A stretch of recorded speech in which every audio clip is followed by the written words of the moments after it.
জিজ্ঞেস করুন, বোমা ফাটিয়েছে, বোমা। বল, অনেক বোমা বাজাতে শিখেছিস না? মানুষের চাকরি খেয়ে বোমা। বল, ওই বোমা হজম হলে হয়, একদিন বুঝবি আজকে খুব গায়ের জোর না। বিজেপি থেকে দালালি করছিস কেন? প্রচুর টাকা করেছিস বলে। পাছে সিবিআই ধরে, পাছে ইডি ধরে, পাছে এনআইএ ধরে। লোকগুলো ভয় পায় বলে প্রবলেম, না তো কেঁচো খুঁড়তে সাপ বেরিয়ে পড়তো। সেদিন পুরুলিয়ার চাকরি কে বিক্রি করে দিয়েছিল? যদি আমি নামটা বলি, নামটা আমি বলবো না, আপনারা খুঁজে নিন, আমার ইশারাই কাফি। জিজ্ঞেস করুন কত লোকের বিনিময়ে কত কি করেছো। যারা দিয়েছে টাকা তারা ভয়ে মুখ খোলে না। সবচেয়ে বড় কুকর্মটা করেছে যে, কার নাম বড় গদ্দার। কোর্ট কি রায় দেবে তুই জানলি কি করে? তুই দুদিন আগে বলে দিলি বোমা ফাটাবো, এতগুলো বাচ্চার জীবন কেড়ে নিয়ে নাচছিস, নেচে নেচে বেড়া। দর্শক, আপনারা শুনলেন আমাদের রাজ্যের মুখ্যমন্ত্রী বিরোধী দলনেতা শুভেন্দু অধিকারী সম্পর্কে কি গলাবাজিটাই না করলেন। তুই তো গাড়ি করে বললেন, তুই জানলি কি করে কোর্টে এরকম রায় হবে? আগে থেকে জানলি কি করে? দর্শক, আপনারা হয়তো জানেন যে গত শনিবার বিরোধী দলনেতা শুভেন্দু অধিকারী মালদার রতুয়ায় এসে দাবি করেছিলেন যে সামনের সপ্তাহে, আগামী সপ্তাহে একটা বড় বোমা বিস্ফোরণ ঘটবে, যেখানে তৃণমূল তালমাটাল হয়ে যাবে, তৃণমূল বেসামাল হয়ে যাবে, কুল কিনারা পাবে না। তো সেই বোমা বিস্ফোরণই, এই যে গতকালকের যে হাইকোর্টের রায়, সেই বোমা বিস্ফোরণই এটা কিনা সত্যি আমরা জানি না। সেটা শুভেন্দু অধিকারী কোন বোমা বিস্ফোরণের কথা বলেছেন সেটা শুভেন্দু অধিকারীই জানেন। কিন্তু মাননীয়া যেভাবে তাকে আক্রমণ করছেন যে তুই কিভাবে জানলি, দেখুন শুক্রবারই সেটা লিস্টেড হয়েছে যে সোমবারে 10:30টার দিকে রায় দেওয়া হবে, রায় দেবেন। শুনানি অনেক দিন আগেই শেষ হয়ে গেছে। এটা হচ্ছে ডেটটা, সবাই আগে থেকেই সংবাদপত্রে ছড়িয়ে গেছে, সংবাদ চ্যানেলগুলোতে সোমবার রায় হবে। কিন্তু মুখ্যমন্ত্রী যদি এটা বলে থাকেন যে রায়টাতে যে এতজনের চাকরি যাবে, এটা শুভেন্দু অধিকারী কি করে জানলে? তুই জানলি কি করে, যেটা বলছেন শুভেন্দু অধিকারীকে। এটা কিন্তু যে কেউ যদি একটু খবরে আশপাশে কি ঘটছে এগুলো যদি নজর রাখে, যে কেউ বলে দিতে পারবে যে চাকরি প্যানেলটা বাতিল হওয়ারই বেশি সম্ভাবনা। কারণ শুনানি চলাকালীন বিচারপতি দেবাংশু বসাক কিন্তু মাঝে মাঝেই বারবারই প্রায় ইঙ্গিত দিয়ে বলেছিলেন যে পুরো প্যানেলটাই বাদ দিয়ে দিতে পারেন, মানে ইঙ্গিত দিয়েছিলেন শুনানি চলাকালীনই।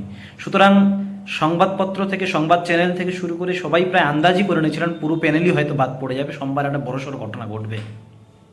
আর বড়সড় ঘটনা ঘটবেই তো আমরা দেখেছি, ঘটবে বলেই তো আমরা দেখেছি যে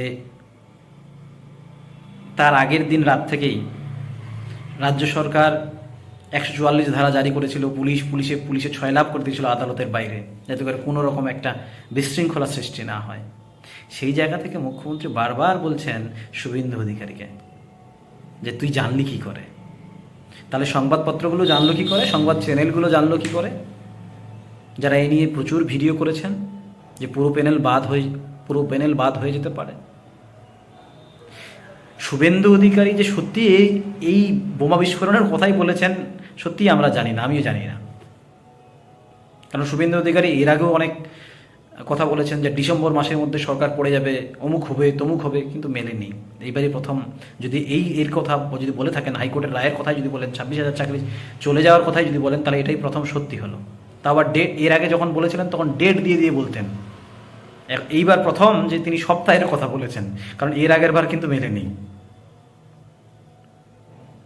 মুখ্যমন্ত্রী বলেছেন শুভেন্দু অধিকারী নাকি পুরুলিয়ায় চাকরি বিক্রি করেছে, লাখ লাখ টাকা চাকরি খেয়েছে।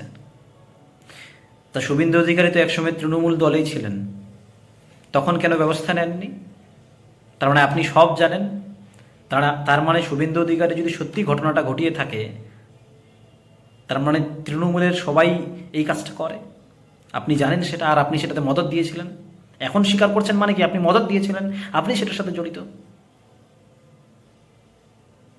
আপনি বলছেন যে পুরুলিয়ায় চাকরি খেয়েছে, মানে পুরুলিয়ায় চাকরি দিয়েছে প্রচুর টাকার বিনিময়ে শুভেন্দু অধিকারী। এর আগেও তো আপনি বলেছেন রাজীব বন্দ্যোপাধ্যায়ের বিরুদ্ধে, বনমন্ত্রী রাজীব বন্দ্যোপাধ্যায়ের বিরুদ্ধে। কিন্তু যখন রাজীব বন্দ্যোপাধ্যায় আবার তৃণমূলে ফিরে গেল তখন সব ভুলে গেলেন, বললেন কি ওর বিরুদ্ধে নাকি তদন্ত হবে। তদন্ত হলো? কই না তো। এর আগেও বামফ্রন্টের সিপিএমের বহু নেতা নেত্রীর বিরুদ্ধে আপনি বলেছেন যে ক্ষমতায় এলেই সমস্তকে জেলে ভরাবেন, তদন্ত করবেন। আজ পর্যন্ত কোনো সিপিএমের নেতা নেত্রী তো জেলে জেলে কাউকে তো জেলে ভরতে পারেননি। আসলে আপনার কাছে আদৌ কোনো তথ্য আছে কিনা, আদৌ কোনো প্রমাণ আছে কিনা, সেটাই মানে প্রশ্নের ব্যাপার, মানে সেটাই সন্দেহের ব্যাপার। কারণ আপনি বারবারই বলেন, হুমকি দেন, অমুক প্রকাশ করবো কি, তথ্য প্রকাশ করবো কি, গোপনীয় প্রকাশ করবো কি, কিন্তু আদৌ কিছুই প্রকাশ করেন না। সিপিএমের আমলে নাকি চিরকুট দিয়ে চাকরি হয়েছে, মাঝে মাঝে আপনি বলেন যে প্রকাশ করবো কি সব তথ্য, কিন্তু প্রকাশ করতে পারেন না। আর সত্যি সত্যি শুভেন্দু অধিকারী যেভাবে এই সরকারকে, এই রাজ্য সরকারকে, এই তৃণমূল কংগ্রেস দলটাকে নাস্তানাবুদ করে প্রত্যেকটা পদে পদে নাস্তানাবুদ করে ফেলছেন। দর্শক, আপনাদের কি মনে হয় যে সত্যি সত্যি যদি প্রমাণ থাকে, সত্যি সত্যি যদি তথ্য থাকে, শুভেন্দু অধিকারীকে ছেড়ে দেবেন মমতা বন্দ্যোপাধ্যায়? আমার তো মনে হয় না।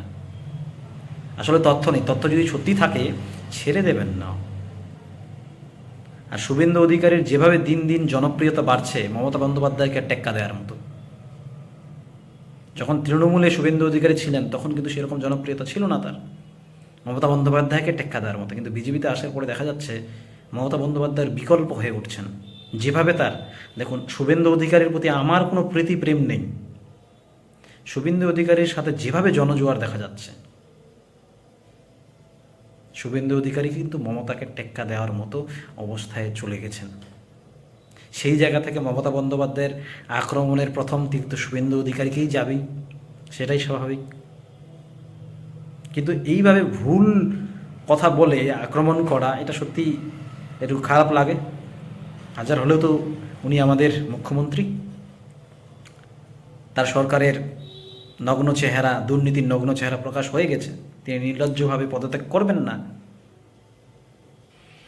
সেটাকে প্রত্যেকটা জিনিসকে ভুল বলে এড়িয়ে যাবেন, ধামাচাপা দেওয়ার চেষ্টা করবেন। অবশ্য তিনি তো বলেন যে ভুল করা নাকি মানুষের অধিকার, এটা নাকি নেতাজি বলেছিলেন। নেতাজি কোথায় বলেছিলেন আমার সত্যি, আমার এই অল্প বুদ্ধিতে কোথাও আমি পড়ি নাই। দর্শক, কী বলবেন জানাবেন কমেন্ট বক্সে, আর নজর রাখবেন সঙ্গে অরবিন্দ ইউটিউব চ্যানেলে।